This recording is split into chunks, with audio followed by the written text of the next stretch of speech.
নমস্কার বন্ধুরা, রিমঝিম রান্না ডায়েরিতে আপনাদের সবাইকে জানাচ্ছি স্বাগত। আজকে আমি তৈরি করেছি পটল দিয়ে একটি দারুণ রেসিপি।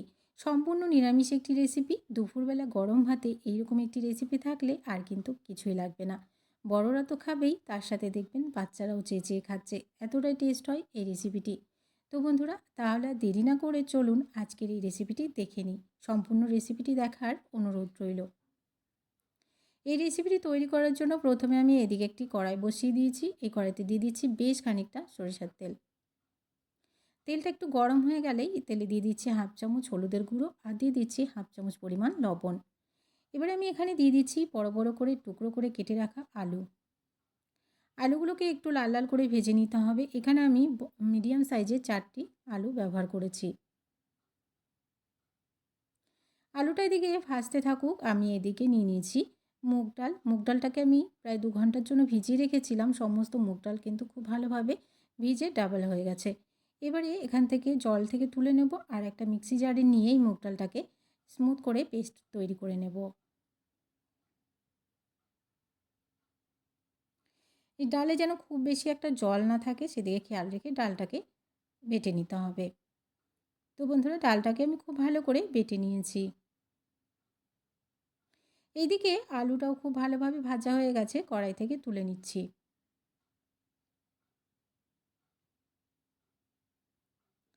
সমস্ত আলুটাকে আমি তুলে নিলাম। এবারে ওই কড়াইতেই ভেজে নেব পটলটাকেও। পটলটাকে আধা খোসা ছাড়িয়ে খুব ভালো করে ধুয়ে পরিষ্কার করে নিয়েছি আর ছোটো ছোটো টুকরো করে কেটে নিয়েছি। পটলটাকে একটু লাল লাল করে ভেজে নিতে হবে।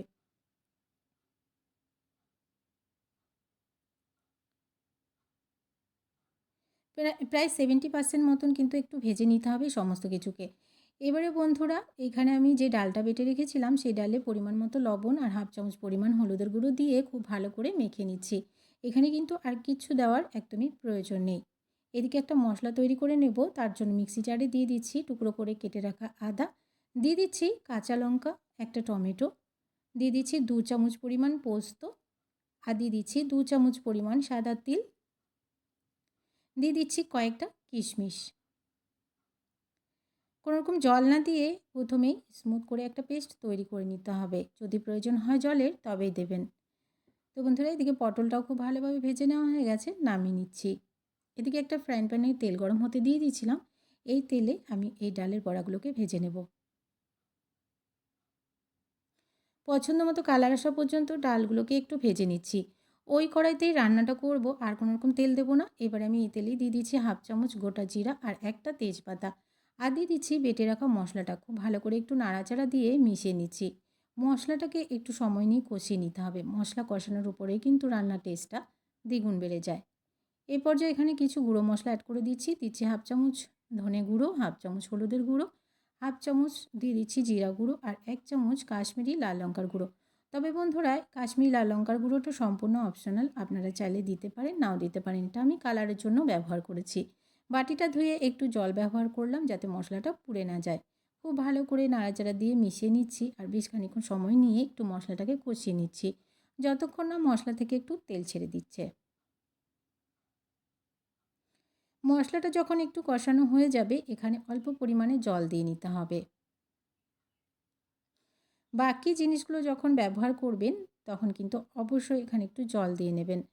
তারপরে আমি এখানে দিয়ে দিচ্ছি পটল আর ভেজে রাখা আলুটা, দিয়ে খুব ভালো করে নাড়াচাড়া দিয়ে মিশিয়ে নিচ্ছি। এ পর্যায়ে দিয়ে দিচ্ছি পরিমাণ মতো লবণ। আরও কিছুক্ষণ সময় নিয়ে পটল আর আলুটাকে একটু মশলার সাথে কষিয়ে নিতে হবে। তো আমি ঢাকা দিয়ে দিয়ে মশলার সাথে একটু এই সমস্ত কিছুকে কষিয়ে নিচ্ছি আর সেদ্ধ করে নিচ্ছি। ঢাকাটা সরিয়ে দেখে নিচ্ছি যে এখানে আলু আর পটলটা সেদ্ধ হয়েছে কিনা। নিরামিষ দিনে এই রান্নাটি অবশ্যই একবার বানিয়ে দেখার অনুরোধ রইল। আশা করছি আজকের রেসিপিটি ভালো লাগবে বন্ধুরা। নিরামিষ দিনে এইরকম একটি রেসিপি থাকলে আর কিছু কিন্তু সত্যিই লাগে না। দারুণ টেস্ট হয় এই রেসিপিটি খেতে। তো বন্ধুরা, এখানে আমি যখন কষানো হয়ে গেছে দিয়ে দিচ্ছি উষ্ণ গরম জল। অবশ্যই রান্নাতে উষ্ণ গরম জল ব্যবহার করবেন, তাহলে রান্নার টেস্টটা কিন্তু দারুণ আসে। ঠান্ডা জল ব্যবহার করলে অনেক সময় রান্নার টেস্টটা একদমই ডাউন হয়ে যায়। এবারে আমি এখানে দিয়ে দিলাম ভেজে রাখা বড়াটা। বড়াটা দিয়ে কিছুক্ষণ নাড়াচাড়া দিয়ে নিচ্ছি আর একটু ফুটতে দিচ্ছি। প্রায় 5 মিনিট মতন কিন্তু ফুটতে দিতে হবে। খুব বেশি একটা আমি আর ঘন করব না, এতটুকু পাতলা ঝোল কিন্তু রাখতে হবে। যেহেতু আমরা বড়া ব্যবহার করেছি, সমস্ত ঝোলটাই কিন্তু টেনে যাবে। সমস্ত কিছু যখন সেদ্ধ হয়ে গেছে, আর বেশিক্ষণ রান্না করার প্রয়োজন নেই, রান্নাটা কিন্তু একদমই কমপ্লিট হয়ে এসছে। এই পর্যায়ে আমি দিয়ে দিয়েছি হাফ চামচ এখানে গরম মশলার গুঁড়ো দিয়েছি হাফ চামচ, আর দিয়ে দিচ্ছি হাফ চামচ চিনি, আর দিয়ে দিচ্ছি হাফ চামচ পরিমাণ ঘি। চিনিটা দিলে টেস্টের ব্যালেন্সটা ভীষণ ভালো আসবে। তবে চিনি অনেকেই রান্নাতে পছন্দ করেন না, যারা পছন্দ করেন না এখানে কিন্তু আপনারা নাও দিতে পারেন। খুব ভালো করে নাড়াচাড়া দিয়ে আমি ঢাকা দিয়ে আরও 1-2 সেকেন্ড ফুটিয়ে নিচ্ছি, আর গ্যাসের ফ্লেমটাকে বন্ধ করে দিচ্ছি। রান্নাটা আমাদের একদমই রেডি হয়ে গেল। তো বন্ধুরা, দেখে নিলেন কতটা সহজে একটি নিরামিষ রান্না তৈরি হয়ে গেল, কিন্তু খেতে দারুণ টেস্ট হয়। আজকের রেসিপিটি ভালো লাগলে একটা লাইক শেয়ার করে দেবেন। নতুন বন্ধু চ্যানেলে নতুন এসে থাকলে চ্যানেলটিকে সাবস্ক্রাইব করে পাশে থাকার অনুরোধ রইল। আজকের রেসিপিটি এখানে শেষ করছি। দেখা হচ্ছে পরবর্তী রেসিপিতে। ততক্ষণ সবাই ভালো থাকবেন, সুস্থ থাকবেন। টাটা।